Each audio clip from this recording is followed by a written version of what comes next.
She thought she was safe. But her last words, her last goodbye was scribbled on the mirror.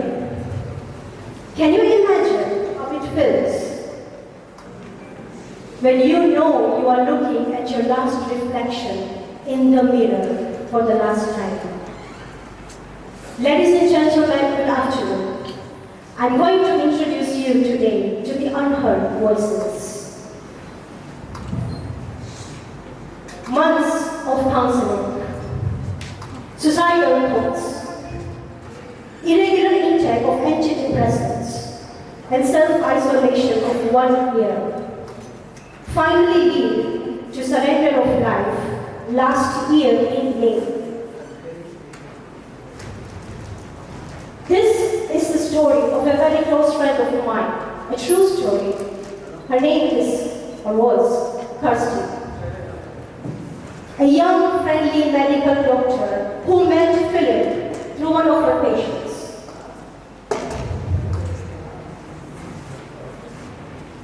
Going against the wishes of her family, she decided to settle down with him in a different city after 3 years of their first meeting. These 3 years were the most beautiful moments of her life. A busy medical career was suddenly topped out by a cherry of feeling treasured and loved by her soulmate. But soon after relocating, hardly 1 week of relocation, she started noticing some small changes in his behavior. There were episodes of criticism, sarcasm, body shaming, a rare public insult, and threats to send her back home if she went against his wishes. Being a medical doctor, she thought these are just differences in personalities, and things would soon settle down smoothly. So she took a leave from her work to spend more quality time with him. But slowly, each lens of silence and isolation turned into aggressive shouting and yelling, controlling nature of wanting to drive her life and the household. A firm no to any communication from him, burdened by non-consensual sexual advances, pushed her into the dark corners of her room, from where she never surfaced. You might wonder, why such a harsh turn of events? After all, there was no physical violence even involved here. But most of the times, the verbal or the emotional and the psychological abuse, which is the most prevalent in these cases, goes undetected. Domestic violence is a serious national public health issue, which is not limited to genders, countries, ages, societies, your level of education. But yet, gets least coverage in our news headlines. At most, what gets covered is the physical and the sexual violence. The psychological impact hardly makes a dent. It is a silent war that endangers hundreds of lives daily.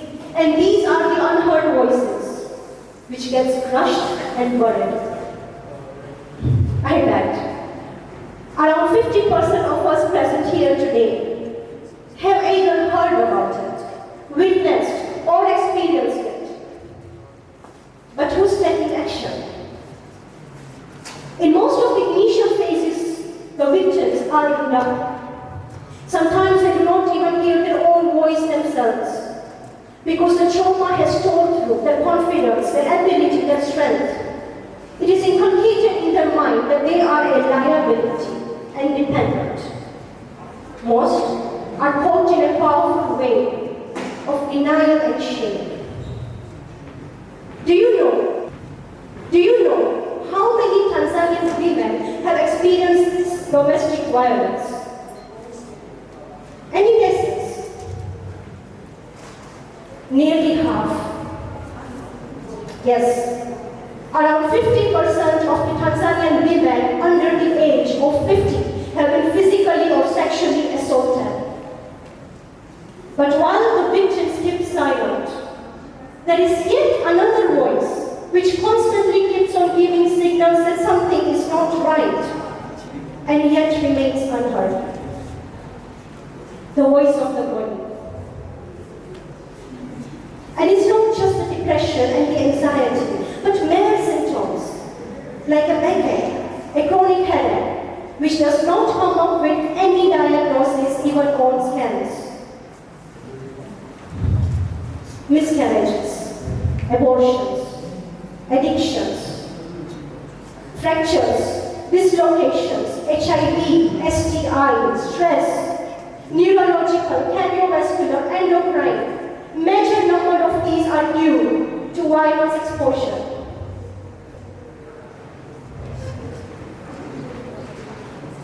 But remember, what comes forth are the reported cases. Because the figure of the unreported might just blow up our minds. You might be wondering, why is this iceberg coming every time, on and off? It is similar to the issue that I'm pointing out today. We appreciate this beauty only 10%, because 90% of it is submerged, yet powerful enough to sink a Titanic. And these are our unreported cases. The body, the stress, builds up so much that the vital organs start to succumb to pressure. Let's take an example. How much do you think domestic violence affects our heart? 31% of the cases of the survivors are more likely to develop cardiovascular disease, hypertension, or even an attack. But how far does this go? And do we need to carry the residues of it to our older age? This area has been very ill-studied. But the fewer studies conducted reveal that survivors are more likely to develop dementia and Alzheimer's disease. 15 to 17% of the women with Alzheimer's disease reported spousal abuse with repeated head trauma. So what happens now? I can keep on standing here giving you a list of statistics. But is this war just a figure? Today we have a choice of going home and forgetting everything that is happening in the dark ages out there. But where will the victims go?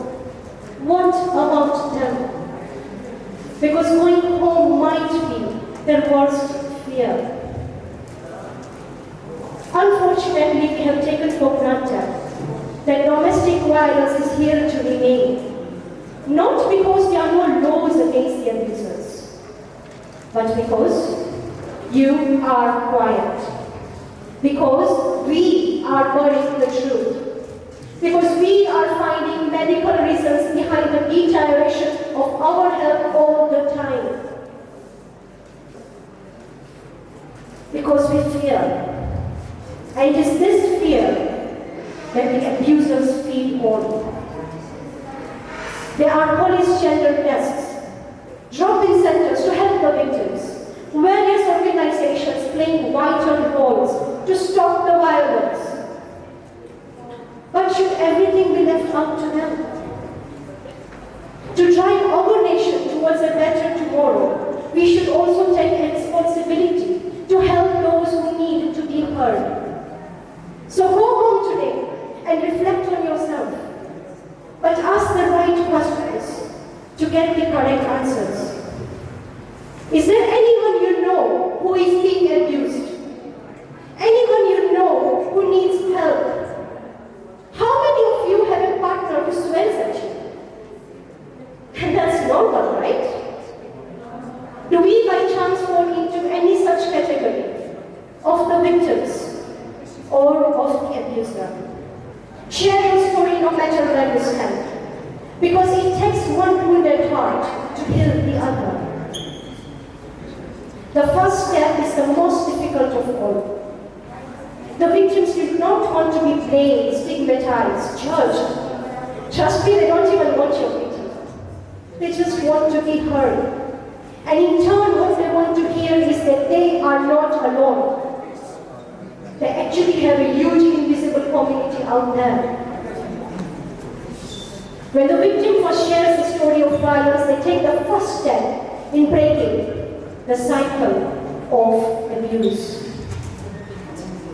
It's time to end this war, but by choice. We should not stop until society has zero tolerance for domestic violence. Create awareness so that the entire community is prepared to speak out against violence and address it. Keep on addressing it in your homes, schools, workplaces, places of worship, community centers. We need to start moving things today. If we wait for tomorrow, then 5 more voices will never speak again. I might not have been standing here today.